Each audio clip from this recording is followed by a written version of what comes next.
Test 1. Instructions. You will hear a number of different recordings, and you will have to answer questions on what you hear. There will be time for you to read the instructions and questions, and you will have a chance to check your work. All the recordings will be played once only. The test is in 4 sections. Write all of your answers in the listening question booklet. At the end of the real test, you will be given 10 minutes to transfer your answers to an answer sheet. Now turn to Section 1 of your booklet. Section 1. You are going to hear a conversation taking place in the airport. First, you have some time to look at questions 1 to 7.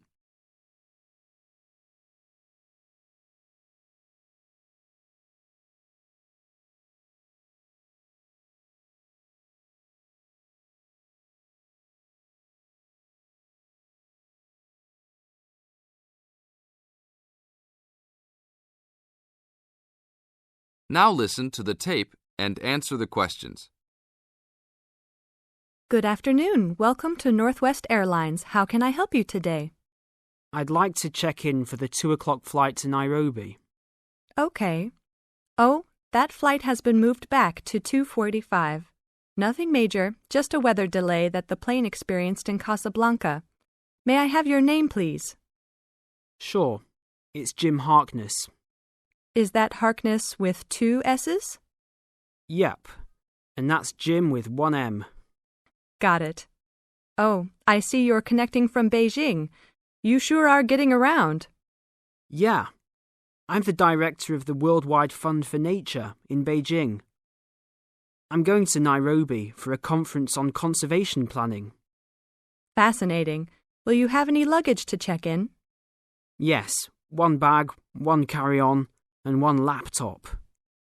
Fine. Put the bag on the scale, please. We are going to fill out customs forms before departure. Can I ask about the contents of your check-in bag? Sure. It's clothing, personal effects, some gifts, and a few books. Thanks. What seating would you prefer, aisle or window? I'd like a window seat, 3 rows back from those large TV screens if possible. Let me see here. We have 1 4 rows back. Is that okay? Yeah, I just hate being right in front of those screens. Then I have to watch every dumb movie that comes on.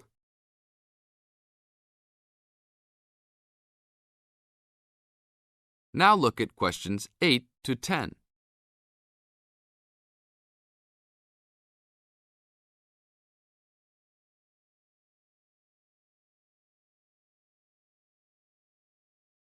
As the talk continues, answer questions 8 to 10.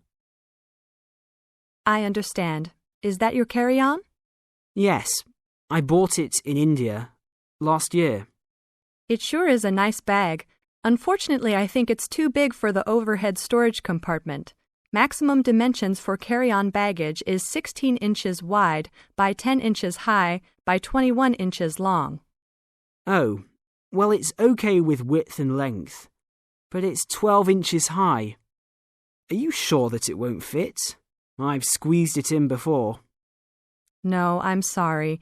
You'll have to check it in with an agent prior to boarding. All right, it's no big deal. One final thing. Do you have any DVDs that you purchased in China? Yes, I have my own music CDs. Okay, that's fine. We're not allowed to transport DVDs. We're working on controlling copyright regulations imposed by WTO. Sure, I understand. Is that everything? Yes, it is. You have a wonderful flight now. Thank you. This is the end of Section 1. You now have half a minute to check your answers.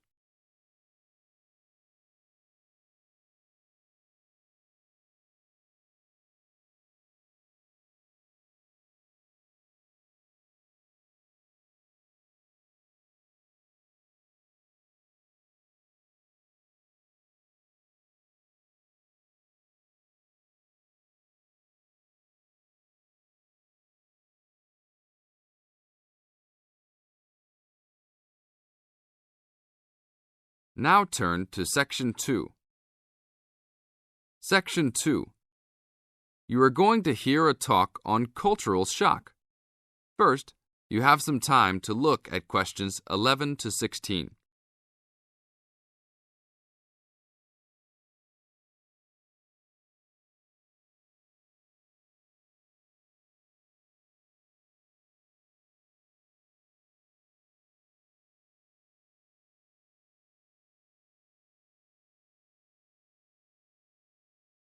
Now listen to the tape and answer the questions.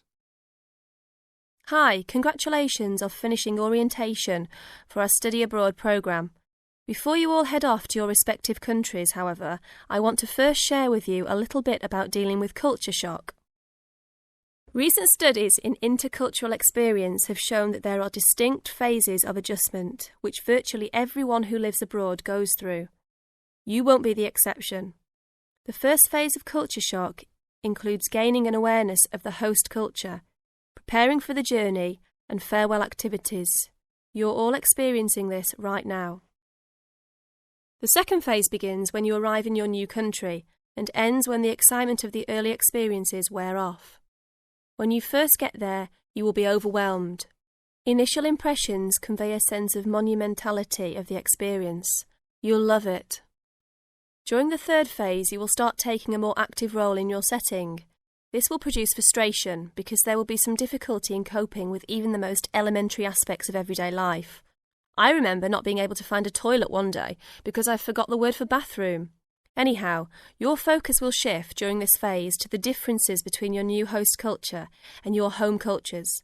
This can be troubling, but these sometimes insignificant difficulties can be blown into major catastrophes.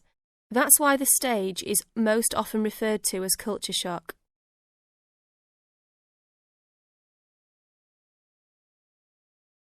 Now look at questions 17 to 20.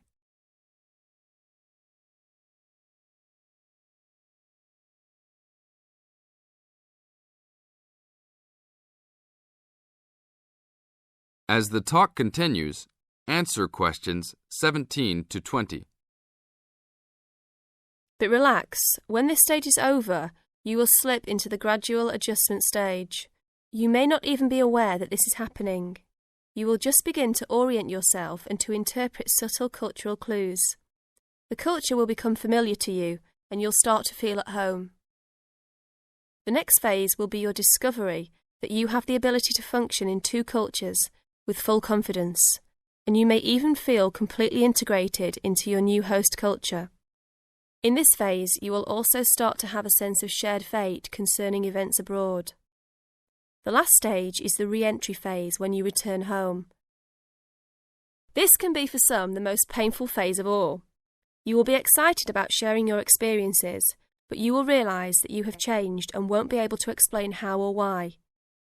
One set of values has already been instilled in you. Another you will have acquired in your host country. Both may seem equally valid. It is important that you realise that all of these phases are a natural part of adapting to a new culture. Expect peaks and valleys during your stay, and feel free to discuss your feelings with the resident director. These culture shock phases tend to occur even with relatively short stays abroad. During your stay, if you feel a wave of bewilderment wash over you, remember this little talk and look back at your notes. One very typical reaction against culture shock is the tendency to hang out with other Americans. Remember, you are coming to a foreign country to get to know her people, language and culture better. If you avoid contacts with the foreign language, you cheat yourself and lengthen the process of adaptation. This is the end of Section 2. You now have half a minute to check your answers.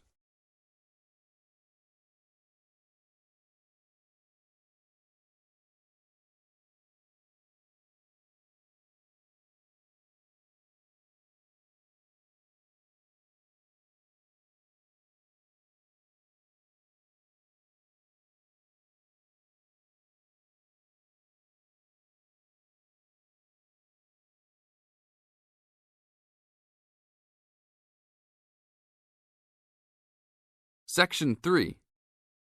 You are going to hear a conversation between a moderator and two students.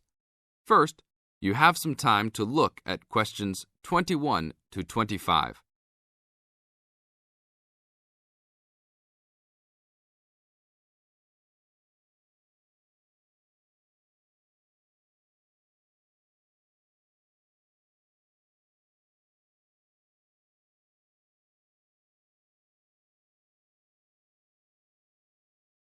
Now listen to the tape and answer the questions. Today we will hear two views of the book Fast Food Nation, The Dark Side of the All-American Meal by Eric Schlosser. Many have deemed this a fascinating socio-cultural report that explains how the development of fast food restaurants has led to the standardization of American culture, widespread obesity, urban sprawl, and more. Well, I think that Schlosser's book promises a lot but delivers less than a highly hyped fast food meal. The book is not well written, and it lacks organization as it skips around in its telling of fast food horror stories. And then he spends a great deal of time on Walt Disney and bashing Disneyland. Why is that in a book about fast food? Bashing is the best word for this book. According to this book, Schlosser clearly believes that the fast food industry is responsible for every problem in America today. From the common cold, to inflation, to malls, to unruly kids, to warts, he blames it all on big business and especially the big food business. The book is written in a breathless, alarming motive that makes it sound like McDonald's and Disney are co-conspirators to take over the world and force every living child to eat greasy French fries. Give me a break.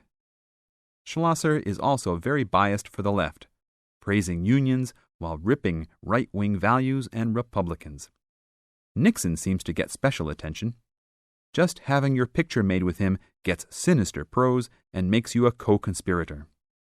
Despite claims of research, there are numerous blatant assertions such as parents in the 80s spent more money on their children because they felt guilty about not spending time with them. How does he know that? Is all consumer spending on kids really driven by guilt? The book is a farce. Save your money to buy a Big Mac and read something else. Only read this ridiculous book if you are an anti-Republican, anti-big business, there are evil forces everywhere subverting the world fan. Thank you, William.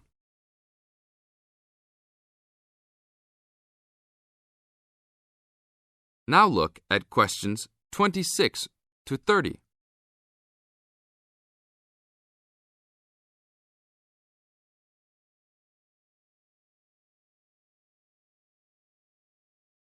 As the talk continues, answer questions 26 to 30. Now we'll talk to another person with a very different assessment of this book. So, Jenny, what did you think of Schlosser's book? Wow, where do I begin? I thought that this book was very informative, very well researched, and a very easy read. Schlosser did a wonderful job of organizing the vast amount of information that he placed in this book. For a non-fiction book, I found that Fast Food Nation kept me entertained throughout its entirety. In fact, I couldn't put it down. The history of the fast food industry itself was fascinating, as well as the background information on the potato and meat industries. The first-hand accounts given by people who work for the fast food industry, as well as the meat packing and potato plants, added to the reality of the points the book was trying to make. The fast food industry and all industries supported by fast food companies have some serious issues that need to be addressed by the nation. In addition, Schlosser does an excellent job of pointing out the dangers of not only working for these businesses, but eating food supplied by them. It's scary to think about the dangers lurking behind the counter at your local fast food chain. This book really opens your eyes to some health hazards that all of America should be aware of. Everyone should read this book. It will change your eating habits and the way you view large fast food corporations. This is the end of Section 3. You now have half a minute to check your answers.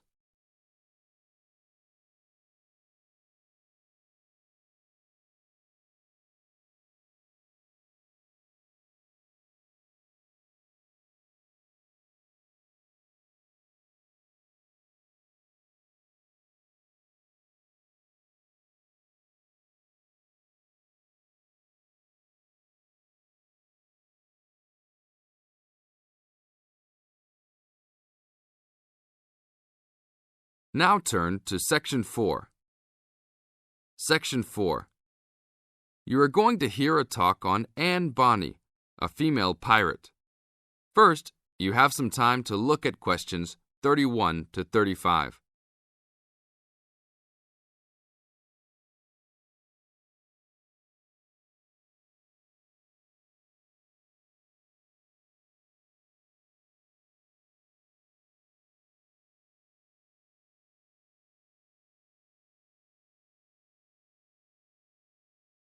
Now listen to the tape and answer the questions. Anne Bonny was one of the two most famous female pirates. She sailed on the crew of Calico Jack Rackham. Anne was romantically involved with Calico Jack, but she could be counted as none the less as fearless as any other pirate. She was born in County Cork, daughter of an attorney and his maid. The lawyer left Ireland in disgrace, but found fortune in the Carolinas. There, he amassed a fortune and bought a large plantation. A ne'er-do-well pirate sailor named James Bonny married Anne in an attempt to steal the plantation, but Anne's father instead disowned her. Bonny then took Anne to the Bahamas, where he turned informer to Governor Woodes Rogers, turning in any sailor he didn't like as a pirate for a handsome reward. Anne quickly grew to dislike her spineless husband and quickly caught the eye of one Calico Jack Rackham, a pirate of some renown. Governor Rogers had recently passed an amnesty for pirates, which left Bonny out of work. The admiration between Anne and Calico was mutual. Calico Jack was a handsome man who knew how to spend money as well as steal it. Anne was a well-endowed lass with a fiery spirit and a temper that matched that of any man. In any event, Calico offered to buy Anne from Bonny, but Bonny instead took the matter up with Governor Rogers, who said that Anne was to be flogged and returned to her true husband. That night, Calico and Anne slipped out in the harbour, stole a sloop, and began a life of piracy together.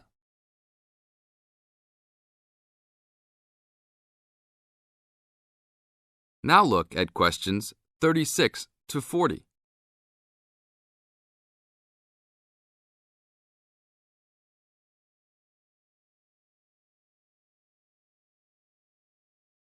As the talk continues, answer questions 36 to 40. Anne fought in men's clothing, was an expert with pistol and cutlass, and considered as dangerous as any male pirate. She was fearless in battle, and often was a member of any boarding party. In October of 1720, retribution was close at hand. The governor of Jamaica, hearing of Calico's presence, sent an armed sloop to intervene and capture the captain and crew. Calico's ship, Revenge, was caught by surprise, and much to Anne's dismay, the pirates fought like cowards and were taken far too easily. Anne and Mary Read were also captured, but, upon capture, confessed their sex and pleaded to be tried separately after they gave birth. Both women were pregnant at the time. Both received separate trials from the men, but were still sentenced to hang.